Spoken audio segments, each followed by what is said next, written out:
Shah news में आपका इस्तकबाल है। ताज़ा तरीन खबरों के लिए देखते रहिए शाह न्यूज। ముందుగా అందరికీ గణతంత్ర దినోత్సవ శుభాకాంక్షలు। ఈరోజు భారతదేశం యావత్తు పెద్ద ఎత్తున ఈ గణతంత్ర వేడుకలను జరుపుకుంటా ఉన్నాం।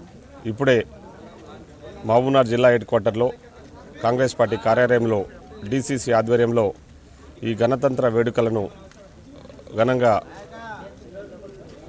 జరుపుకోవడం జరిగింది। ఇప్పుడే జెండా ఆవిష్కరణ చేయడం జరిగింది। ముఖ్యంగా ఈరోజు ఎందరో త్యాగదనుల ఫలితం ఈ భారతదేశ స్వేచ్ఛా స్వాతంత్ర్యం। ఆ రోజు స్వాతంత్ర్యం కోసం పోరాడిన ఎందరో మహానుభావులను స్మరించుకుంటూ మనము 15 ఆగస్టు అదేవిధంగా రాజ్యాంగాన్ని అమల్లో తీసుకొచ్చిన దినంగా మనం ఈ గణతంత్ర దినోత్సవాన్ని జరుపుకుంటా ఉన్నాం।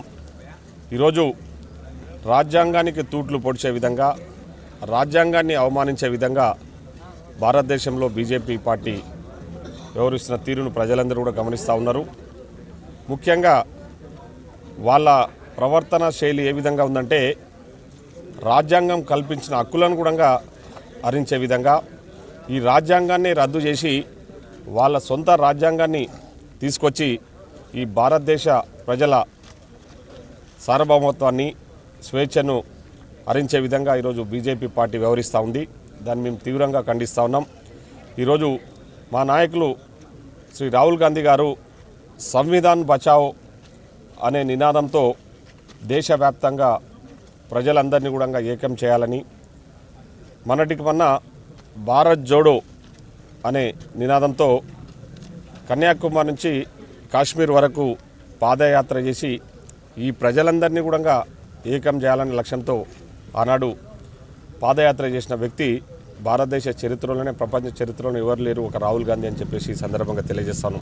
ఈరోజు దేశ స్వాతంత్ర్యంలో కానీ ఈ దేశం ఇంత ఆర్థికంగా ముందుకు వచ్చిందంటే దానికి ప్రధాన కారణం ఈరోజు కాంగ్రెస్ పార్టీ అని చెప్పేసి ఈ సందర్భంగా గుర్తు చేస్తూ ఉన్నాం। కాంగ్రెస్ పార్టీ తీసుకొచ్చిన సంస్కరణలు కానివ్వండి, కాంగ్రెస్ పార్టీ కట్టిన ప్రాజెక్టులు కానివ్వండి, కాంగ్రెస్ పార్టీ ఎన్నో సంక్షేమ పథకాలను బడుగు బలైన వర్గాలకు అందించి ఈరోజు భారతదేశం ప్రపంచ దేశాలతో అగ్రగామిగా నిలబడడానికి కారణమైనది కాంగ్రెస్ పార్టీ అని చెప్పేసి ఈ సందర్భంగా గుర్తు చేస్తూ ఉన్నాం। ఈరోజు 2014 నుంచి ఇప్పటి వరకు భారతదేశంలో బీజేపీ పార్టీ అధికారంలోకి వచ్చినాక కులాల మధ్యలో మతాల మధ్యలో చిచ్చులు పెట్టే ప్రయత్నమే చేస్తుంది తప్ప భారతదేశాన్ని ఏకతాటిపై నడిపించి అందరికీ సమాన అవకాశాలు కల్పించాలనే ఆలోచన చేయకుండా ఒక వర్గాన్ని రెచ్చగొట్టే విధంగా ఈరోజు భారతదేశంలో బీజేపీ పార్టీ వ్యవహరిస్తూ ఉంది। సో అది ఒక దురదృష్టకరమైన విషయము।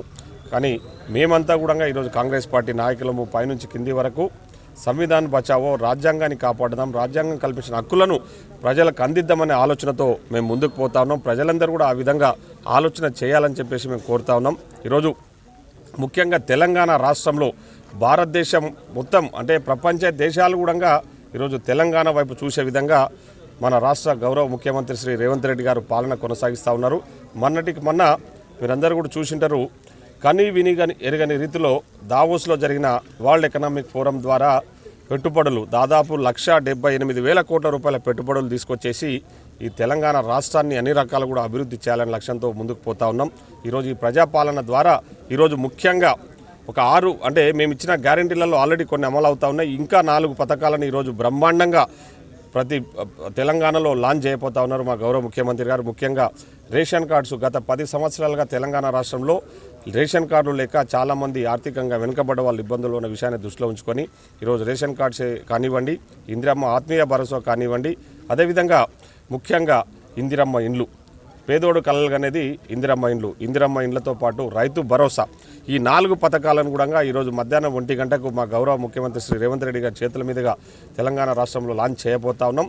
మేము అన్ని నియోజకవర్గాలలో కూడా మేమందరం ప్రజాప్రతినిధులందరం కూడా ఈరోజు మండలానికి ఒక గ్రామాన్ని ఎంచుకొని ఈరోజు లాంఛనంగా ప్రారంభించి ఈ రోజు నుంచి నిరంతర ప్రక్రియ ద్వారా ఈ పథకాలన్నీ కూడా ప్రజలకు అర్హత గల వ్యక్తులకు పార్టీలకు అతీతంగా అందియబోతా ఉన్నామని కూడా ఈ సందర్భంగా గుర్తు చేస్తాను। Thank you.